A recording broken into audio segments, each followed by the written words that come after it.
Adelante. Indicar quién va a hacer uso de la palabra. Muy buenas tardes, honorables juezas y jueces de la Corte Interamericana de Derechos Humanos, representantes de la Corporación Escajar y Segil y delegaciones de la Comisión Interamericana de Derechos Humanos y del Estado colombiano. Saludo muy especial a las víctimas y familiares aquí presentes y las que de manera remota acompañan esta audiencia. Les habla Dora Lucy Arias Giraldo. Como lo anunciamos desde nuestro ESAP, esta representación procura profundizar en una perspectiva diferencial de género y sus interseccionalidades de acuerdo a la Convención de Belén do Pará, que señala que la discriminación y la violencia contra la mujer es una manifestación de las relaciones de poder históricamente desiguales entre mujeres y hombres, y reconoce que el derecho de toda mujer a una vida libre de violencia incluye el derecho a ser libre de toda forma de discriminación. Diana Milena Murcia, en el relato sobre las múltiples violencias que padeció tanto ella como sus compañeras de labor, da cuenta de cómo en toda la cadena de victimización a las mujeres, aquellos que diseñaron y desplegaron las conductas que hoy juzga esta Corte, tuvieron perspectiva diferencial frente a nosotras las mujeres y aprovecharon los estereotipos de género y roles establecidos socialmente. Así lo confirman los relatos de Alirio Uribe y Soraya Gutiérrez, quienes dan cuenta de violencias de género abiertas y sutiles, aunque algunas no llegaron a denunciarse porque las víctimas preferían abstenerse de hacerlo para no parecer locas, paranoicas, miedosas o carentes de idoneidad para la labor. En todo caso, muchos otros hechos, aunque fueron visibles y registrados según los protocolos existentes, no llegaron a investigarse o no aparecen. Aún peor, desaparecieron del trámite jurídico y en consecuencia del informe de fondo.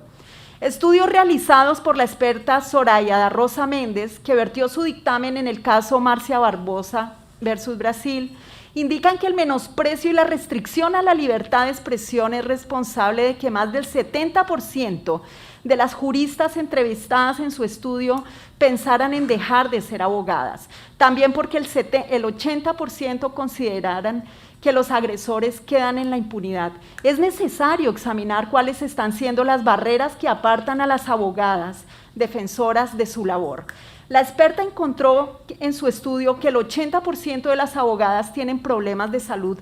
mental, usan medicinas, padecen presión y tensión alta y ansiedad en un cuadro ligado a la imposibilidad de mantener salud mental en contextos de trabajo no propicios para esa labor. Comprender y contener esto implica disponer de mecanismos muy claros sobre cuestiones subjetivas y éticas que requieren ser concretizadas en la práctica, de manera que puedan ser denunciadas y con posibilidades de responsabilización de los culpables. Es necesario examinar los diversos mecanismos que operan para perseguir y silenciar abogadas, incluso jurídicos, que impiden que éstas lleven adelante sus asuntos sobre derechos humanos y derechos de las mujeres. Sobre la forma estereotipada en que se investigan los hechos de violencia contra las mujeres, Diana Milena nos mostró cómo una amenaza que para ella fue terrorífica resultó archivada porque el fiscal varón, casi en los mismos términos de los victimarios, consideró que los hechos no tenían por qué causarle terror a la víctima. De allí que archivó el proceso por atipicidad relativa de la conducta. Los estereotipos de género operaron desde la manera en que hemos sido intimidadas, acosadas y desprotegidas por el poder estatal y paraestatal, y ofendidas por el poder, desprotegidas por el poder estatal y paraestatal, y que ha buscado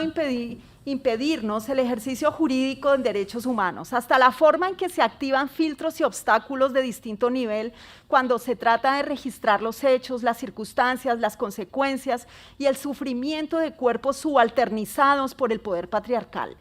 Estos han impedido que muchas voces lleguen hasta estos escenarios. La Honorable Corte hoy tiene ante sí la excepcional oportunidad de adentrarse en cuestiones, mandatos, pedagogías y estereotipos que están a la base de graves violaciones de derechos humanos que padecemos en todos los países de su jurisdicción. Si esto no se examina a fondo, los estereotipos de género habrán triunfado. Para abordar estas cuestiones, esta representación pide respetuosamente a la Honorable Corte que tenga en cuenta el peritaje realizado por la experta Soraya da Rosa Méndez en el caso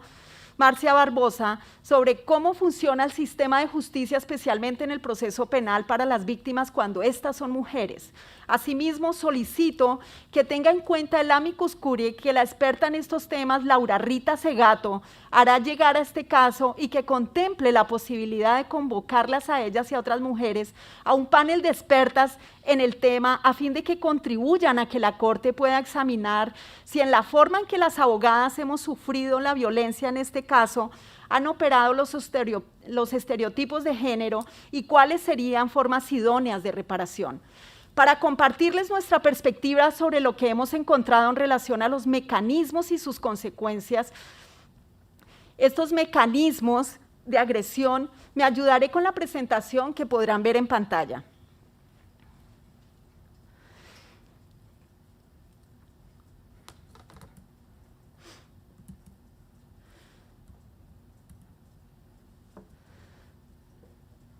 Todo inicia desde la base de doctrinas de enemigo interno, doctrinas de seguridad y doctrinas de guerra jurídica que utilizan la institucionalidad para desarrollar inteligencia ilegal e inteligencia ofensiva y neutralizar y restringir nuestra labor. En ese sentido se genera un proceso donde los hechos que hoy tiene la Corte implican inteligencia ilegal o arbitraria, que es el recojo de la información y el uso de esa inteligencia en inteligencia que se llama ofensiva, todo con los objetivos de neutralizar y restringir nuestro accionar. Entender que es un proceso implica entender que alguien dio la orden, que alguien diseñó esta persecución y que esto nos ha generado temor e incapacidad como consecuencias directas en defensoras y defensores y aislamiento a través de los efectos en terceros. Entonces, la inteligencia ilegal es el recojo de información a través de escuchas, de seguimientos, de perfilamientos, de registro fotográfico y audiovisual, interceptación ilegal e infiltraciones, así como robos de información. En tanto, la inteligencia ofensiva es el uso de esa información a través de amenazas, atentados, discursos estigmatizantes, montajes judiciales, rumores e incluso la muerte. Es importante tener en cuenta que lo que se ha investigado en Colombia parcialmente es el recojo de información, en tanto el uso de la información se encuentra en total impunidad.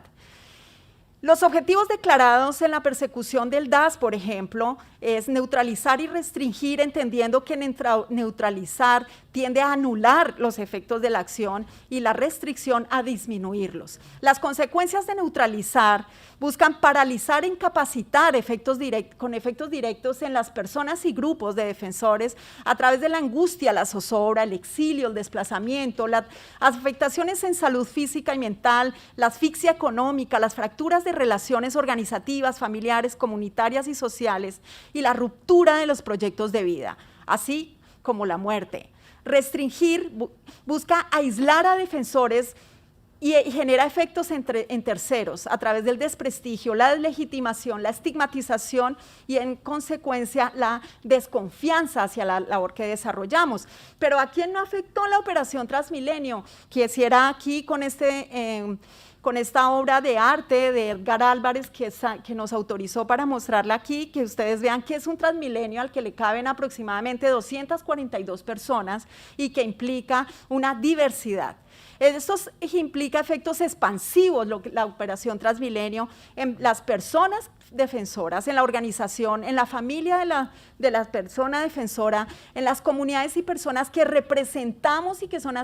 asesoradas por nosotros, así como en aliados, en otras personas y organizaciones y en la sociedad en su conjunto. Las consecuencias de estos efectos tienen que ver con que cuando se obstaculiza indebidamente la labor jurídica en derechos humanos, se obstruye el acceso a la justicia de las personas y grupos representados y se generan desconfianza en las instituciones, se desincentiva la defensa en derechos humanos, la lucha contra la impunidad y el ejercicio profesional jurídico en derechos humanos, se debilita el Estado de Derecho y la democracia. ¿Cómo reparar? Reconocimiento de que es el reconocimiento pleno a las víctimas, en particular, pues por hablar en nombre de esta representación, de la representación de Ana Milena Murcia y sus familiares, de María Cecilia García y sus familiares, de Dora Lucía Arias y sus familiares, y de Pedro Julio Maech Ávila, así como otras personas que han sido omitidas porque han operado estos estereotipos de género. Su tiempo, señora representante. Muchas gracias.